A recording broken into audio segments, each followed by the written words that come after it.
If the United States were to cut ties with Europe, the consequences would ripple across economic, military, geopolitical, and cultural dimensions.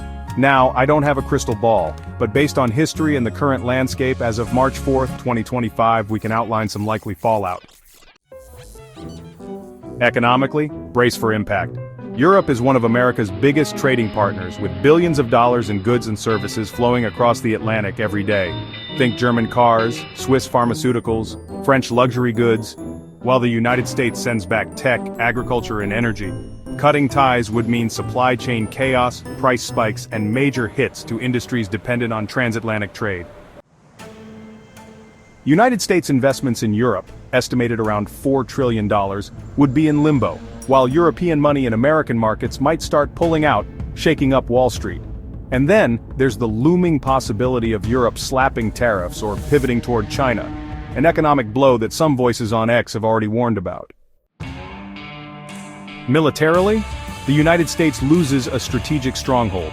Bases in Germany, Italy, and Turkey aren't just places for troops to hang out, they're crucial for projecting American power into the Middle East, Africa, and beyond. Without them, the United States would have to rely more on its Navy, and that's not exactly cheap. Then there's the defense industry. Europe is a major buyer of American weapons, and a breakup could cost U.S. defense contractors billions. And let's not forget NATO.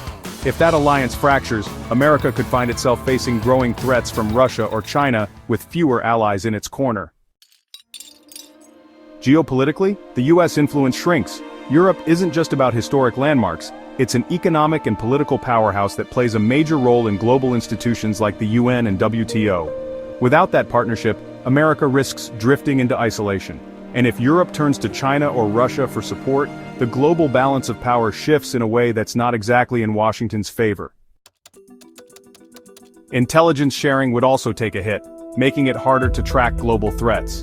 And as some users on X have put it, less bluntly than this, the US could find itself with no one to help invade the next country.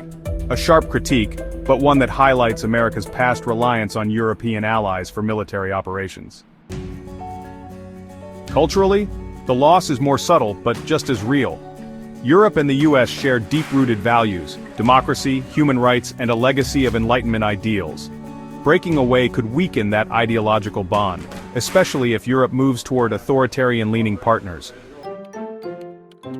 And then there's the creative side. American universities, arts, and technology thrive on European collaboration. Cut that off and innovation might start to slow.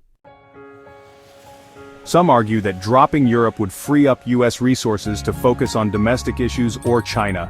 No more NATO obligations, no more military spending on European defense.